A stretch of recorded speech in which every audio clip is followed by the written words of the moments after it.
We're here for the Rugby Business Network with Chris North, experienced gambling consultant. We're just here to discuss a bit about Chris's history with rugby and what he's doing now in the business world. So, started the junior rugby down in Winchester, then moved up to your club, Quins, captain the under-21s there, played a bit of senior while travelling down New Zealand and played a bit down there. Then moved over to Hong Kong in the early 90s, played in Hong Kong, played international in Hong Kong, then moved to Aussie, played in Aussie, and then moved back to Hong Kong, finished up playing international, then retired. Or played for Barnes as well, when I got back to London. Retired in about 2003, knackered. Okay Chris, so moving into the business world, what do you do now and how did you get there? I've just sold a business after running and setting up many. This is my first real big success. I set up the Fox Poker Club about 2 years ago. We just sold out to Genting's big Malaysian casino group. And I'm currently investing in other businesses, mainly in the internet. My background is in online gambling rather than offline gambling. And I'm setting up another new business as well. So lots of figures and lots of pies. I've had about 4 months off and getting back on the horse around about now. So your years of rugby, all the experience you've gained over those years, what transferable skills has that given you that you now use in business? Yeah, look, I think that the whole ethos of rugby helps you if you can understand it. You know, each individual brings something to the table.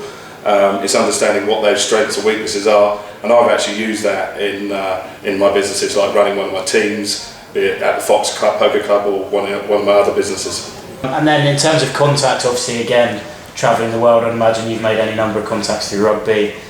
How have those contacts helped you in business? Do they still help you today? Yeah. Have they opened doors for you?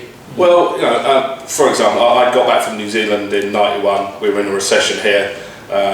They'd signed a person called Jason Leonard at Harlequins. So I sort of went, well, let's go and have a look what the world's got. A mate of mine had just moved to Hong Kong. I phoned up a friend in Hong Kong and he basically put me in contact with a club that needed a player. I got there, got a job, and the Rugby Network helped me out. The job was selling rugby shirts to the pubs in Hong Kong, and that's how it started. And the rest basically I had to do myself. But all the time you're always networking rugby boys. They give you a bit more information, they give you a leg up and say go and speak to that guy or go and speak to that guy. And it's very helpful, especially in my early years in Hong Kong. What would you say over the years has been a mistake that you've made that you could recommend to others to avoid if they're making a transition, whether it's a rugby player going from professional career into a business career, or just someone who, in the normal world of business? Is there anything nuggets you could offer? I'll answer that in two parts. The first part from a business perspective, when I first set my first business up, which was in '95, which was down in Australia, I basically took the business I was working with in Hong Kong down to Australia. And I was good at selling stuff, but I didn't understand the numbers. And so if you don't understand the numbers, you can't run a business. And I learned the hard way, and that was a failure. When I say understand the business, is you can sell all the things in the world, but if it costs them more than what you're selling, you go bust. Simple as that. In respect of what I learnt with going to Hong Kong in the early days was there was a lot of people who helped you out, and I could have listened a little bit better in the start and not think I knew it all. That would be probably a bit of advice, but hey.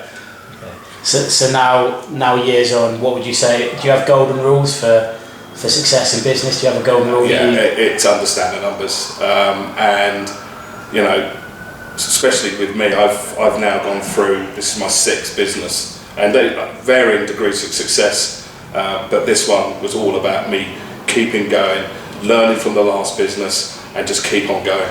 And just you'll get it right at one stage. And also make sure you get good funding. Funding is key. And then finally, really, if you could just describe what you think the importance of having a network of contacts is around you, and then maybe more specifically, you're a member of the Rugby Business Network yourself. What would you want from that specific network? I think the network's always important.